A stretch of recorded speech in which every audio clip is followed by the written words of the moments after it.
MotoGP Catalunya hari ini bikin gebrakan, Luca Marini akhirnya tiru gaya balap Bagnaia dan Martin.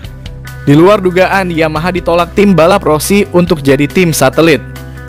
Bagnaia akui Martin dan Marquez levelnya setara dengan dirinya. Berikut berita selengkapnya MotoGP 2024 hari ini.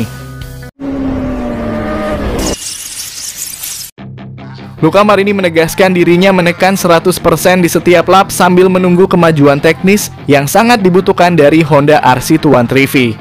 Marini, 2 kali pole sitter dan peraih podium MotoGP bersama VR46, mengalami awal yang buruk bersama Repsol Honda dan menjadi satu-satunya pembalap full-time yang belum meraih poin di 2024.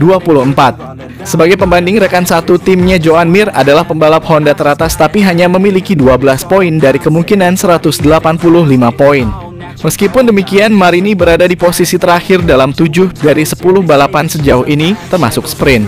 Dengan keempat pembalap Honda menolak prototipe yang dibawa oleh Steven Bradel di Jerez, motor standar kembali dipakai di akhir pekan MotoGP Prancis. Marini berada di belakang pada kedua balapan Le Mans, tetapi menjelaskan bahwa meski kehadiran pembaruan teknis di luar kendalinya, ia bisa bereksperimen dengan posisi tubuh dan gaya balap. Mengambil inspirasi dari dua pembalap teratas Ducati, Jorge Martin dan Francesco Bagnaia. Saya mencoba terlepas dari hasilnya, saya mencoba memperbaiki gaya atau posisi saya karena sekarang Anda bisa melihat bahwa Bagnaia dan Martin bisa membuat perbedaan dengan tubuh mereka, kata Marini. Jadi hanya mereka berdua yang mendorong dengan cara ini, dengan badannya berada di bawah motor dan membuat motor menikung. Jadi bagi saya ini akan menjadi kunci untuk MotoGP di tahun-tahun mendatang. Semua orang mencoba melakukan perubahan ini. Jadi saya sedang mengusahakannya, tapi di setiap lap saya berusaha 100%, ucap Marini. Para pembalap Honda sebagian besar mengalami kesulitan dalam menikung dan akselerasi, masalah yang mereka harap dapat diatasi selama tes pribadi minggu ini di Mugello. Jadi sekarang banyak pekerjaan yang harus kami lakukan di Mugello, fokus pada motor baru, kata Marini sebelum meninggalkan Le Mans. Saya yakin bahwa peningkatan baru akan membawa kita lebih menuju puncak, tidak banyak, tapi sedikit. Kami memiliki ekspektasi yang baik tentang tes itu. Tentu saja ini tidak akan mengubah situasi kami secara kontras, tapi bagi saya ini bisa menjadi kemajuan yang sangat baik. Dan khususnya dengan mengikuti arahan tersebut, kami dapat mengambil langkah-langkah lain di akhir musim, tutup Marini. Jika kemajuan Honda tercapai di Mugello, suku cadang baru tersebut dapat digunakan pada putaran Catalan akhir pekan depan.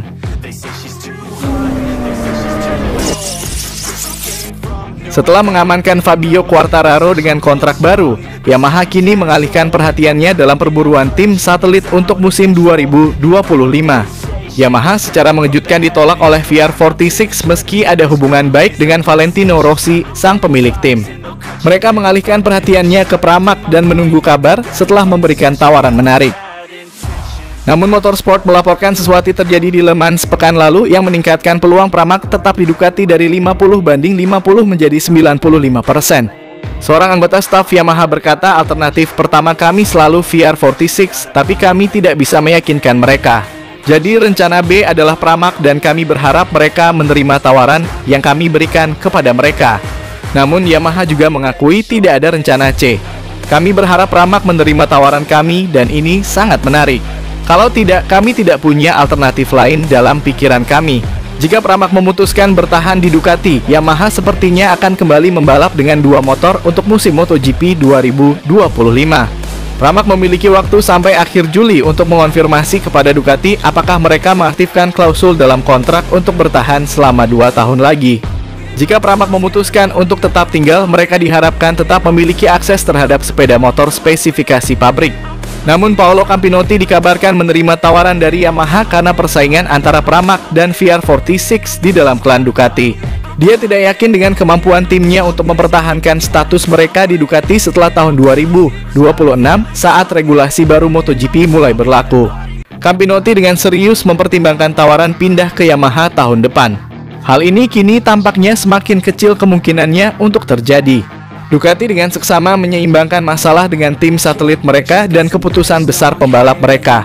Bastianini, Jorge Martin, dan Marc Marquez semuanya menginginkan motor pabrikan 2025. Rencana B setidaknya untuk Bastianini atau Marquez akan pindah ke Pramac jika mereka tetap bersama Ducati. Namun jika tidak, pilihan bagi pembalap akan berubah drastis. Sementara itu, Yamaha terpaksa mengalami kemunduran dalam rencana pemulihan mereka.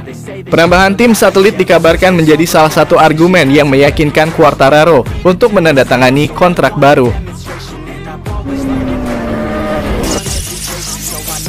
Francesco Bagnaia harus mengakui keunggulan Jorge Martin dan Marc Marquez setelah finish ketiga pada MotoGP Prancis.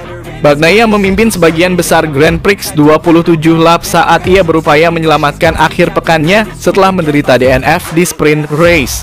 Tapi berbeda dari Jerez, Bagnaia tidak bisa membendung kecepatan Martin dan Marquez yang menggila pada akhir balapan Minggu di Le Mans. Harus puas sebagai pembalap ketiga tercepat, Bagnaia mengaku sulit untuk menikmati pertarungan seperti di Le Mans. Saya memimpin dan berpikir putarannya berjalan cukup baik, ucap Bagnaia. Tetapi pada 4 lap pertama kalinya saya melihat masih banyak yang tersisa. Sejak saat itu, balapannya cukup panjang dan 5 lap terakhir saya tidak menikmatinya. Saya hanya berusaha sedekat mungkin dengan Jorge dan ketika dia melakukan kesalahan di tikungan 3, saya tidak memanfaatkannya dengan jelas. Namun sangat sulit untuk menikmati momen itu. Anda hanya dapat menikmatinya jika Anda memiliki jarak 7 detik dan mempertimbangkan segalanya. Tetapi ketika Anda berada dalam pertarungan kelompok, sulit untuk memikirkan hal lain. Anda hanya berpikir untuk melakukan yang maksimal, imbuh Bagnaia. Pasca balapan, Bagnaia ditanya apakah Martin, Marquez, dan dirinya adalah 3 protagonis utama dalam pertarungan gelar. Bagnaia pun memberi jawaban yang jelas. Bagi saya, kami adalah 3 pembalap terlengkap saat ini. Pembalap lain cukup cepat untuk memiliki performa hebat dan memenangkan balapan, tapi menurut saya dalam hal kecepatan dan konsistensi Jorge lebih dari kami, tapi konsistensi kami adalah pembalap paling lengkap. Tanpa kecelakaan di Jerez yang dialami Jorge, saya pikir hasilnya akan sama. Orang yang sama akan bertarung. Saya pikir untuk kejuaraan kurang lebih akan seperti ini, tutup Bagnaia.